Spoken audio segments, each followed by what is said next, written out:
Good evening and welcome. Tonight we are going to be doing a worship service for Good Friday. We're going to be reading from the Passion from the Gospel of Matthew. Tonight's service is really mostly a worship service of just listening to the Word of God, listening to the last hours of Jesus' life. We're grateful you have decided to join us for worship. Lent began in the wilderness. It concludes in Jerusalem. We now come near to the end of one story. Another will soon begin. We have followed Jesus thus far. Tonight we remember how he faced betrayal, falseness, rejection, and torment. And we witness once more that he taught and walked in love through every step of the journey. A reading from Matthew. As they approached Jerusalem, entering Bethphage at the Mount of Olives, Jesus sent off 2 disciples with the instructions. Go into the village straight ahead of you, and immediately you will find a tethered donkey with her colt standing beside her. Untie them and lead them back to me. If anyone questions you, say, 'The rabbi needs them.' Then they will let them go at once." This came about to fulfill what was said through the prophet. "Tell the daughter of Zion, your sovereign comes to you without display, riding on a donkey, on a colt, the foal of a beast of burden." So the disciples went off and did what Jesus had ordered. They brought the donkey and her colt, and after they laid their cloaks on the animals, Jesus mounted and rode toward the city. This is where the story began last Sunday. The story continued when Jesus went to the temple. When Jesus entered the temple, he drove out all those who were selling and buying there. He overturned the tables of the money changers and the seats of those selling doves. He said to them, "Scripture says, 'My house is called a house of prayer, but you make it a den of thieves.'" Those who were blind or couldn't walk came to him in the temple, and he healed them. When the chief priests and the teachers of the law saw the wonderful things Jesus did throughout the temple area, especially when they heard the children shouting, "Hosanna to the heir of the house of David," They asked him, "Do you hear what the children are shouting?" "Yes. Have you never read? From the mouths of children and nursing babies, you have brought forth praise." After leaving them, Jesus went out to Bethany to spend the night. A reading from the Passion according to St. Matthew. Jesus told the disciples Passover starts in 2 days, and the chosen one will be handed over to be crucified. Then the chief priests and the elders and the priests and the people gathered in the palace of the high priest Caiaphas. They planned to arrest Jesus under some pretext and execute him.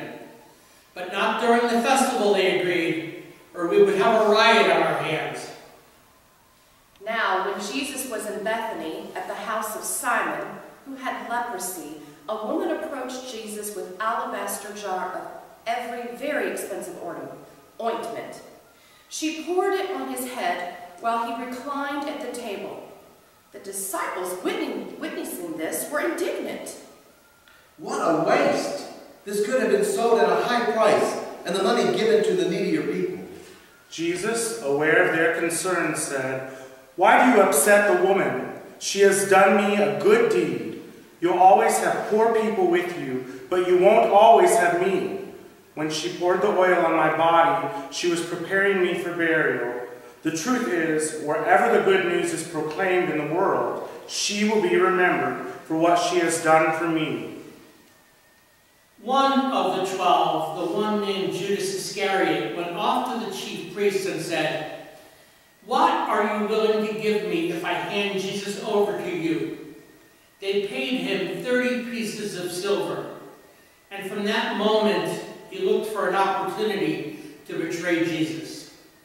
On the first day of the Feast of Unleavened Bread, the disciples came up to Jesus and said, "Where do you want us to prepare the Passover for you?"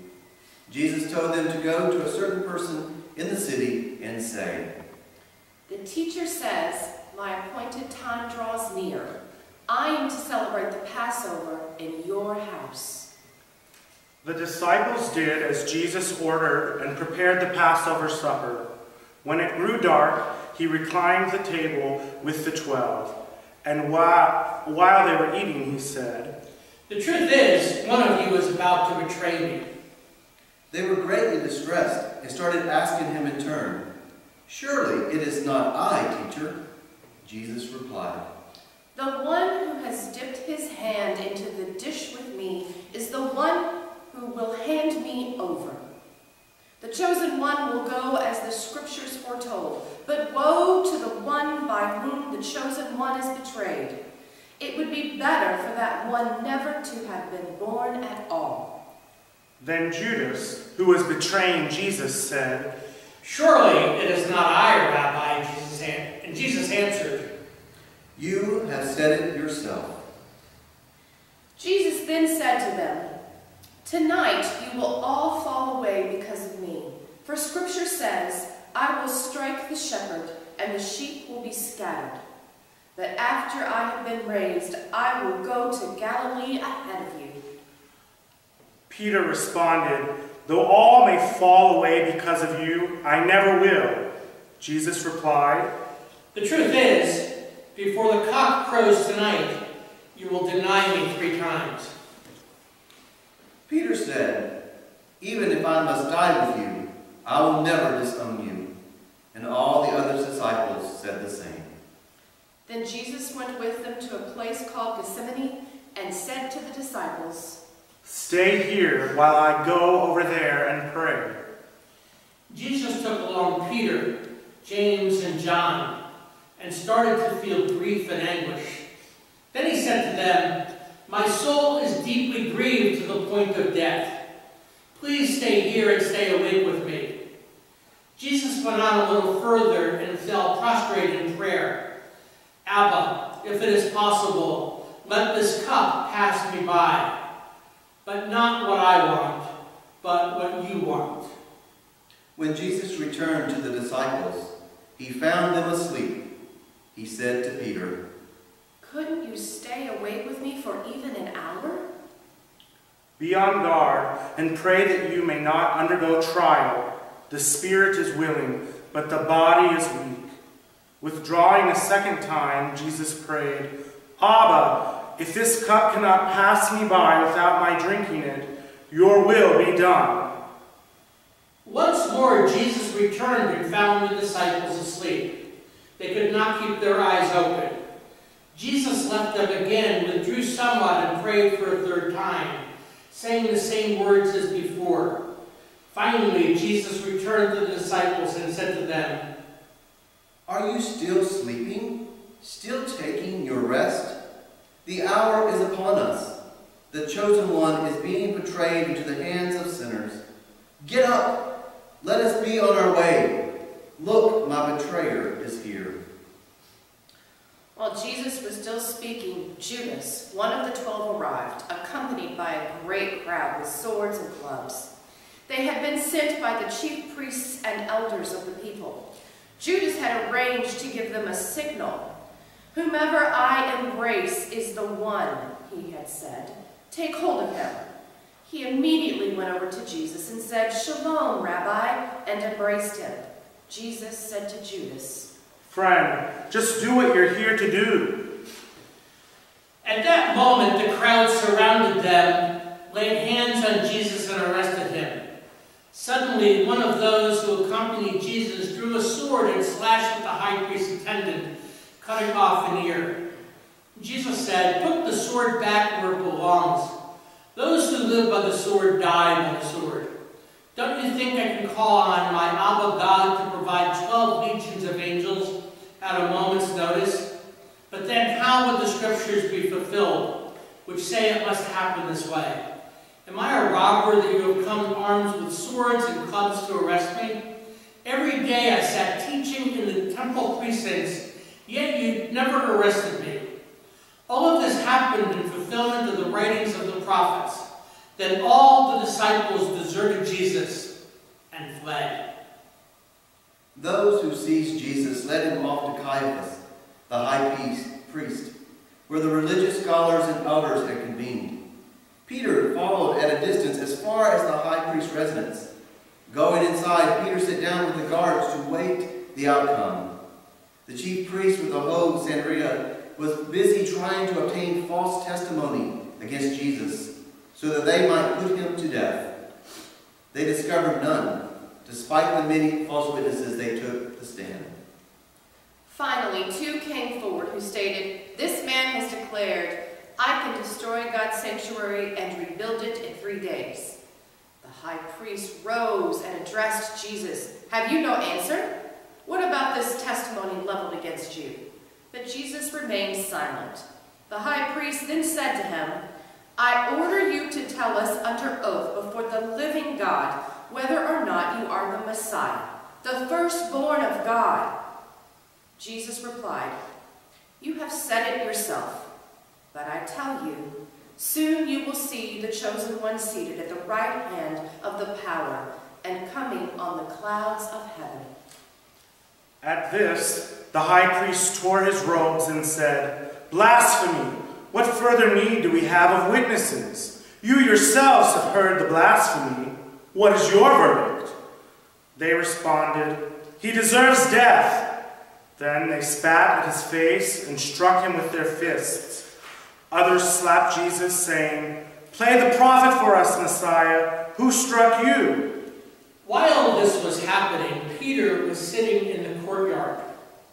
One of the attendants came over and said, "You were with Jesus the Galilean, weren't you?" Jesus denied it in front of everyone. "I don't know what you're talking about."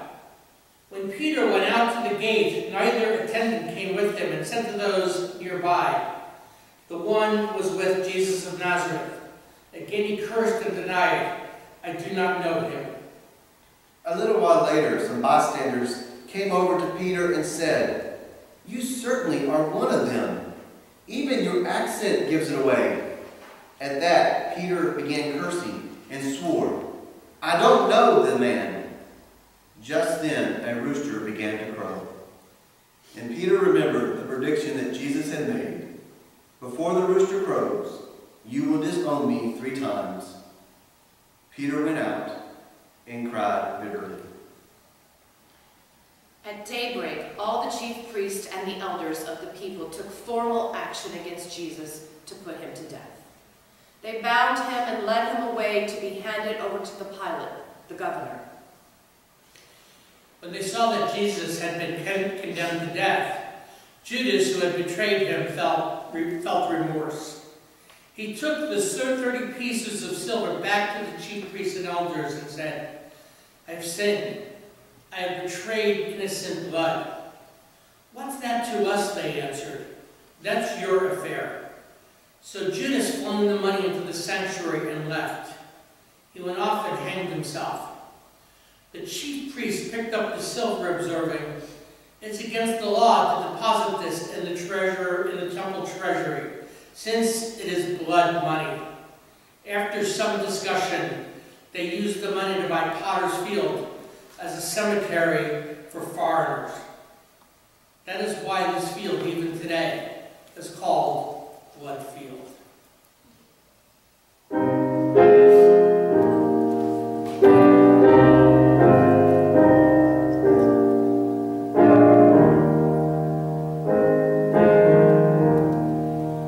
Were you there when they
Then Jesus was arraigned before Pontius Pilate, the governor, who questioned him, "Are you the king of the Jews?"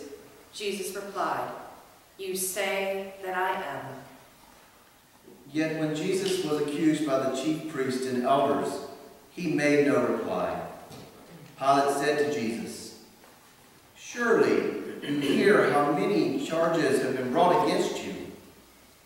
But Jesus did not answer Pilate on a single account, much to the governor's surprise.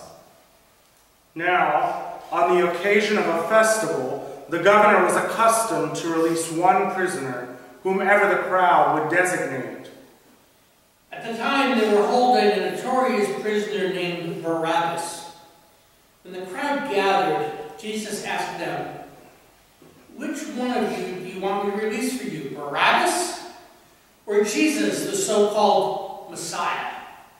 Pilate, of course, knew it was out of jealousy that they handed Jesus over. While Pilate was still presiding on the bench, his wife sent him a message. "Have nothing to do with that innocent man. I had a dream about him last night, which has been troubling me all day long." But the chief priests and the elders convinced the crowds that they were to ask for Barabbas and have Jesus put to death. So when the governor asked them, "Which one do you wish for me to release for you?" they all cried, "Barabbas!" Pilate said to them, "Then what am I to do with Jesus, the so-called Messiah?" "Crucify him!" "Why? What crime has he committed?" Pilate asked. But they only shouted louder, "Crucify him!" Pilate finally realized he was getting nowhere with this. In fact, a riot was breaking out. Pilate called for water and washed his hands in front of the crowd, declaring as he did so, "I am innocent of this man's blood. The responsibility is yours." At that, Pilate released Barabbas to them. Pilate had Jesus whipped with a cat-o'-nine-tails, then handed him over to be crucified. The governor's soldiers took Jesus inside the praetorium and assembled the whole cohort around him. They stripped off his clothes and wrapped him in a scarlet military cloak. Weaving a crown out of thorns, they pressed it onto his head and stuck a reed into his right hand. Then they began to mock Jesus by dropping to their knees, saying, "All hail, King of the Jews!" They also spat at him. Afterward, they took hold of the reed and struck Jesus on the head. Finally, when they had finished mocking him, they stripped him of the cloak, dressed him in his own clothes, and led him off to crucifixion. On their way out, they met a Cyrenian named Simon, whom they pressed into service to carry the cross. Upon arriving at a site called Golgotha, which means skull place, they gave Jesus a drink of wine mixed with a narcotic herb, which Jesus tasted but refused to drink. Once they nailed Jesus to the cross, they divided his clothes among them by rolling dice. Then they sat down and kept watch over him. Above his head they put the charge against him in writing, "This is Jesus, King of the Jews." 2 robbers were crucified along Jesus, one at his right and one at his left. People going by insulted Jesus, shaking their heads and saying, So you are the one who is going to destroy the temple and rebuild it in 3 days. Save yourself, why don't you? Come down off that cross if you are God's own. The religious authorities also joined in the cheering. He saved others, but he cannot save himself. So he's the King of Israel. Let's see him come down from that cross, and then we will believe in him. He trusts in God. Let God rescue him now. After all, he claims to be God's own. The robbers who had been crucified with Jesus jeered at him in the same way. At noon, a darkness fell over the whole land until about 3 in the afternoon. At that hour, Jesus cried out with a loud voice, Eli, Eli, lama sabachthani, which means, my God, why have you forsaken me? This made some of the bystanders who heard it remark, he is calling for Elijah. One of them hurried off and got a sponge. He soaked the sponge in cheap wine and, sticking it on a reed, tried to make Jesus drink. The other said, leave him alone. Let's see whether Elijah comes to his rescue. Once again, Jesus cried out in a loud voice. Then he gave up his spirit.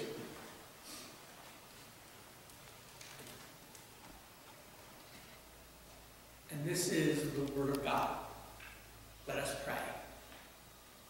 Now we know all is grace, all is gift. You give us all good things, life and love, daily bread and water that quenches our thirst, friends and faith. Most of all, in your Son Jesus, you meet us with the love that will never let us go. You utter words of mercy and forgiveness that override the hurts and heal our brokenness. You offer new beginnings where we had expected only dead ends. We give you thanks and praise for the mystery of your suffering love that gives us life. We give you thanks and praise that you know our weaknesses and hear our prayers. We give you thanks and praise that all our dying and living is held in your word to keep you. Now we know all is grace, all is gift. We give you thanks and praise. We continue our lives in peace. Jesus will return.